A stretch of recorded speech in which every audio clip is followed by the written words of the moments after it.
नमस्कार, सी न्यूज भारत में आप सभी का स्वागत है। वक्त हो चुका है न्यूज बुलेटिन का। इस बुलेटिन में बात करेंगे बांदा की, जहां अंतर्राज्यीय अवैध गांजा तस्कर गिरोह का पुलिस ने किया खुलासा। साथ ही बात करेंगे भोपाल के, जहां जीतू पटवारी को गिरफ्तार करने पर मुकेश नायक ने सरकार पर साधा जमकर निशाना। और आगे बात होगी फर्रुखाबाद की, जहां 14 वर्षीय नाबालिग किशोरी के साथ हुआ सामूहिक दुष्कर्म। इन तमाम खबरों पर करेंगे विस्तार से चर्चा। खबर उत्तर प्रदेश के जनपद बदायूं से है, जहां नवागत जिलाधिकारी निधि श्रीवास्तव ने आज कलेक्ट्रेट के विभिन्न कार्यालयों व विभागों का औचक निरीक्षण कर वहां की व्यवस्थाओं को देखा। उन्होंने निर्देशित किया कि पत्रावलियों को अद्यतन स्थिति में रखा जाए। वहीं नए भवनों में आई सीलन को तत्काल ठीक कराने के निर्देश भी उन्होंने अधिकारियों को दिए।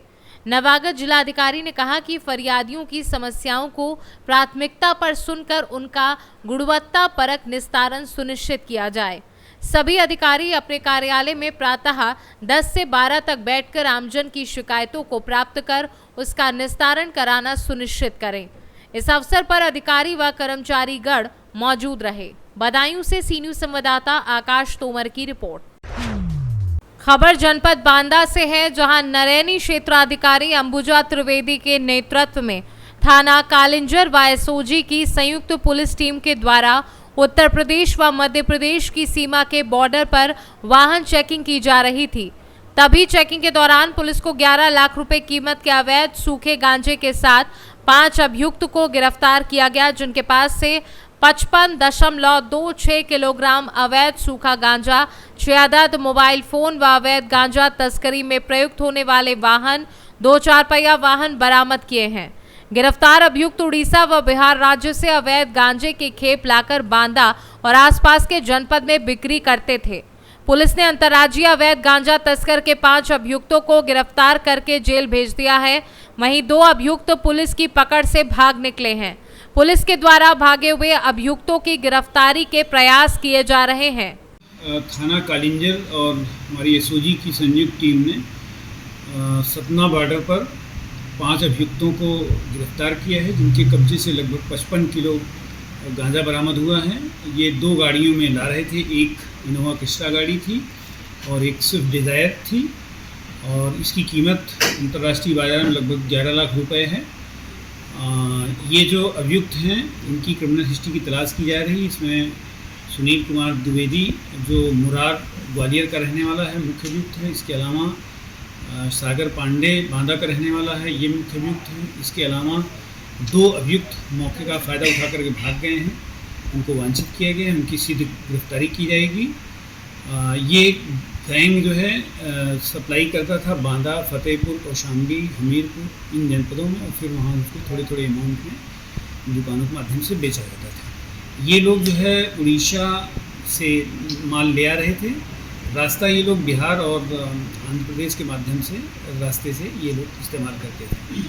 और इसमें इनका जो बैक ट्रैक किया जा रहा है कि ये कहाँ से चले थे, कौन कौन और लोग इन्वॉल्व हैं, उनके बारे में भी जानकारी की जाएगी और इनके विरुद्ध सख्त से सख्त धाराओं में कार्रवाई की जाएगी। बांदा से सी न्यूज संवाददाता कासिद अली सिद्दीकी की रिपोर्ट।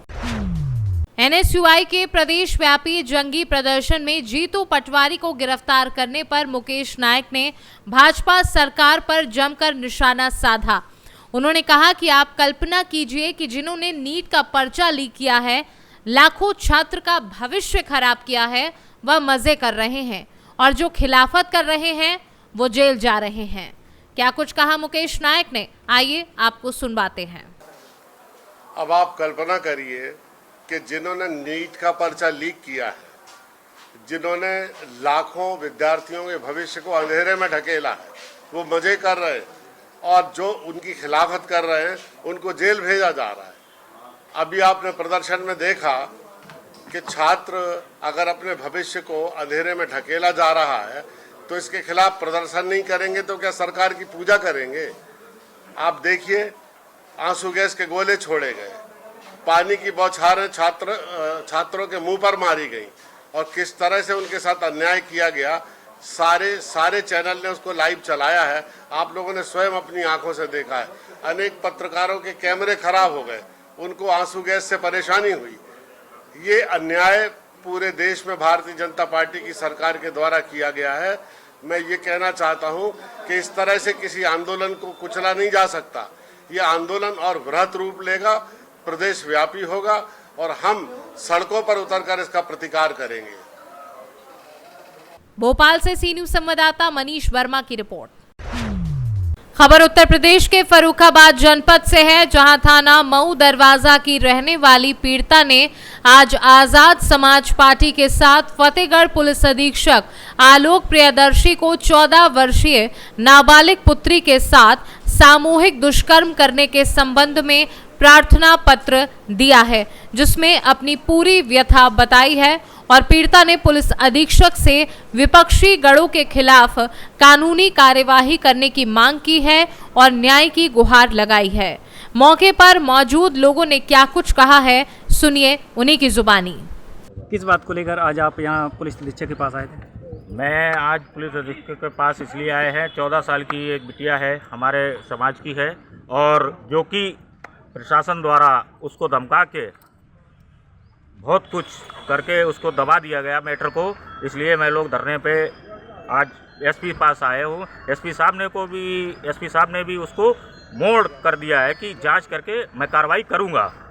तो ये 14 साल की लड़की है और इसके साथ गलत संबंध बनाए गए हैं, स्वयं लड़की कह रही है इस बात को। उसके बाद में सीओ साहब ने जो कहा है वो सीओ साहब ने बात को घुमा दिया है। बात को घुमाने का मैटर ये है कि उन्होंने जांच प्रदीप सर पहले ही कर चुके हैं, बता रहे हैं। जैसे कि सूचना मिली है कि वहाँ पुलिस प्रशासन जाने के बाद में भी कुछ नहीं हुआ। प्रदीप सर ने और एक महिला कांस्टेबल ने भी उसके झापड़ मार के उस चीज़ को दबाया गया है। लड़की से ये कह दिया गया है कि नाबालिग हैं आप ये कभी ना बताइए, गलत संबंध आपके बने हैं। लड़की का ये कहना है, उनकी माँ का कहना है।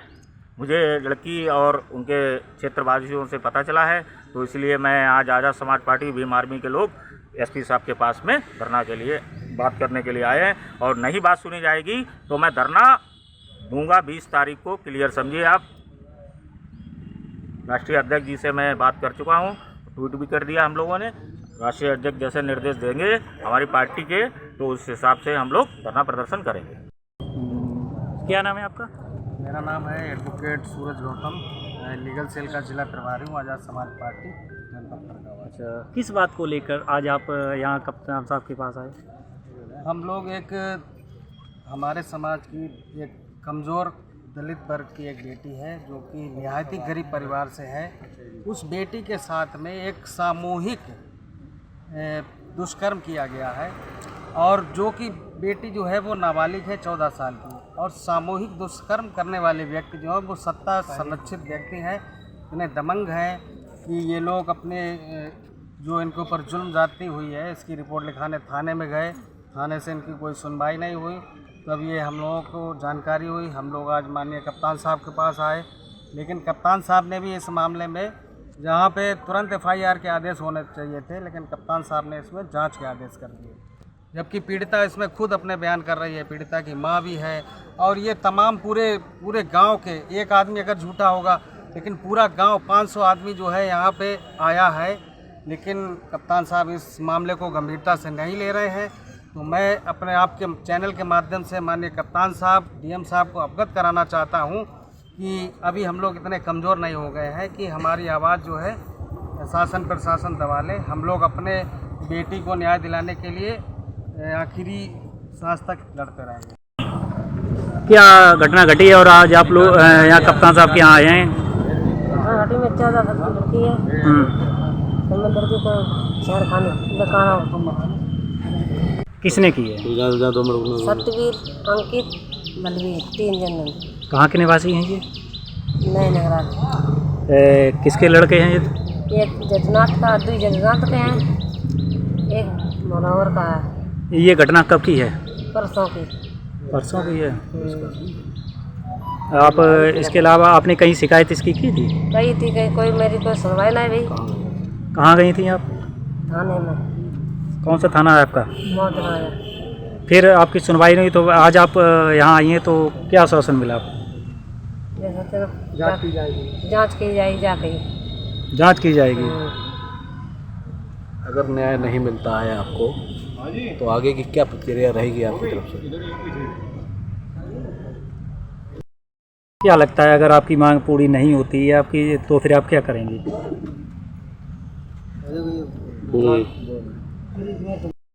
धरना प्रदर्शन में भूख प्यास की हड़ताल करेंगे, भूख प्यास की हड़ताल करेंगे। करना जो नहीं सुनवाई हुई काम तो भूख के करेंगे। अगर न्याय नहीं मिला तो हम धरना प्रदर्शन करेंगे। नहीं मिले तो धरना प्रदर्शन करेंगे। फर्रुखाबाद से सी न्यूज संवाददाता आदेश शर्मा की रिपोर्ट। खबर झारखंड के पाकुड़ से है, जहां भ्रष्टाचार के मामलों में सत्ता पक्ष और विपक्ष एक दूसरे की पीठ सहला रहे हैं। पक्ष और विपक्ष दोनों की नीति और नियत में कोई अंतर नहीं है। ये बातें जमशेदपुर पूर्वी सीट से निर्दलीय विधायक सरयू राय ने सोमवार को पाकुड़ परिसदन में प्रेस वार्ता में कही। पूर्व मंत्री सरयू राय अपने परिचित के मांगलिक कार्यक्रम में शामिल होने पाकुड़ पहुंचे थे। इस दौरान सर्किट हाउस में ठहरे विधायक सरयू राय ने कहा कि हमने मुख्यमंत्री हेमंत सोरेन को भ्रष्टाचार के आधे दर्जन मामलों की जानकारी दी, लेकिन कोई कार्यवाही नहीं हुई। भ्रष्टाचार के मुद्दों को विपक्ष उठाते जरूर है, लेकिन आगे चलकर चुप हो जाते हैं। इसलिए मुझे महसूस होता है कि भ्रष्टाचार के मुद्दे पर सत्ता और विपक्ष दोनों गंभीर नहीं है। उन्होंने कहा कि विपक्ष ने हाल के दिनों में 3 मुद्दों को मजबूती के साथ उठाया है। इनमें पहला डेमोग्राफी बदलने का मुद्दा है, दूसरा बांग्लादेशी घुसपैठी और तीसरा मुस्लिम के आदिवासियों से शादी का मुद्दा है। और क्या कुछ कहा सरयू राय ने, आइए सुनाते हैं। दोनों ही मौके बेमौके एक दूसरे की पीठ सहलाते रहते हैं। विपक्ष ने अभी तक पिछले 4.5 साल में सरकार के खिलाफ कोई ठोस आरोप पत्र नहीं लाया है। और मैं जिन मुद्दों को उठाता हूँ उनका समर्थन भी भारतीय जनता पार्टी के नेता विधानसभा के भीतर बाहर नहीं करते हैं। नतीजा ये हुआ है कि अगर केंद्र की सरकार जितना कहती है उतना करके मुख्यमंत्री को आपने जेल में डाल दिया, सब कर दिया, मगर मुख्यमंत्री ने जो भ्रष्टाचार के काम किए या सरकार ने जो काम किए उन पर कोई कार्रवाई एक संगठन के रूप में भारतीय जनता पार्टी नहीं करती है। मैं तो जमशेदपुर में हूँ, वहाँ तो जमशेदपुर में स्वास्थ्य मंत्री हैं बन्ना गुप्ता, उनके साथ तो भाजपा के लोगों की सांठगांठ ही चलती है। एक उदाहरण नहीं होगा जब उनके कुकृत्यों के खिलाफ में आम जनता बोलती है, भाजपा नहीं बोलती है। उसी तरह से हम लोगों की सरकार में जितने भ्रष्टाचार के आरोप लगे थे, जांच हुई, सही भी पाए गए, उसमें भी हेमंत सोरेन की सरकार कोई कार्रवाई नहीं कर रही है। अब भाजपा के नेताओं को डर लगता है कि कोई ठोस जांच शुरू होगी हेमंत सोरेन के भ्रष्टाचार के खिलाफ में, तो 5 साल पहले जो रघुवर दास की सरकार थी उसकी जड़ वहीं जाएगी। ईडी ने चाहे पाकुड़ साहेबगंज में पत्थर के घोटाला का मामला हो या शराब का मामला हो या पूजा सिंघल का मामला हो, इन सभी मामलों में जांच किया है तो चार्जशीट में दिया है कि ये सारे भ्रष्टाचार 2015-16 से चल रहे हैं। तो भाजपा के लोगों के मन में भय रहता है, डर रहता है, इनके नेतृत्व के मन में। कार्यकर्ता चाहते हैं कि हम विपक्ष की भूमिका निभाएं, मगर नेता लोगों के लिए संभव नहीं हो पाता, हो भी नहीं पाएगा। इसी तरह से आपने सवाल किया था कि पाकुड़ में ही नहीं और कई जगहों पर घुसपैठ हो रहा है। बांग्लादेशी घुसपैठी या रोहिंग्या मुसलमान तो जम्मू कश्मीर और दिल्ली तक चले गए, कोई पाकुड़ में ही नहीं सीमित है। अब इस सवाल को केवल राजनीतिक मुद्दा, चुनाव का मुद्दा बनाकर भाजपा हिंदू समाज को अपने पक्ष में करना चाहे तो एक बात है, मगर भारतीय जनता पार्टी की सरकार, मोदी जी की सरकार यहाँ रही है, जो योजनाएं वहाँ से आती हैं जनता के लाभ के लिए, उसमें जहाँ हिंदू अल्पसंख्यक हैं उन इलाकों में हिंदुओं के पास उसका लाभ कितना जाता है, इसका कोई आकलन नहीं किया है आपने। आज भेज दीजिएगा पाकुड़ में, तो पाकुड़ में तो पंचायत से लेके और जिला परिषद में सब जगह जो मुस्लिम हैं वही हावी हैं। अब किसी गांव में अगर 100 हिंदू हैं और 400 मुसलमान हैं, तो वहाँ इन योजनाओं का लाभ 100 हिंदुओं को कितना मिला है, इसका कोई आकलन नहीं किया इन्होंने। जैसे नियम कानून बना है उसी आधार पर योजनाएं चली जाती हैं। PDO, CO, मुखिया, जिला परिषद ये सब लोग करते हैं इसको। तो वास्तव में जहाँ हिंदू कम संख्या में है, अल्पसंख्यक हैं, वहाँ उनके हितों का ख्याल रखने की काम कहाँ भारतीय जनता पार्टी करती है। तो इसलिए लगता है कि भाजपा की निष्ठा नहीं है, केवल नारा है, और नारा लगाते रहिएगा तो जो समस्या है वही बढ़ते रहेगी, घुसपैठ बढ़ते रहेगा। आप नारा लगाते रहिएगा और इस मुद्दा को उठाकर आप राजनीतिक लाभ लेते रहिएगा। मगर निष्ठापूर्वक अगर हिंदू समाज की सेवा करनी है, वो काम सरकार के माध्यम से नहीं कर पाइएगा, तो इस नारा लगाने का कोई मतलब नहीं है। पाकुड़ से सी न्यूज संवाददाता पंकज भगत की रिपोर्ट। फिलहाल न्यूज बुलेटिन में बस इतना ही। देश दुनिया की तमाम खबरों की जानकारी के लिए आप देखते रहिए सी न्यूज भारत। हर खबर आपके साथ, आपके हाथ।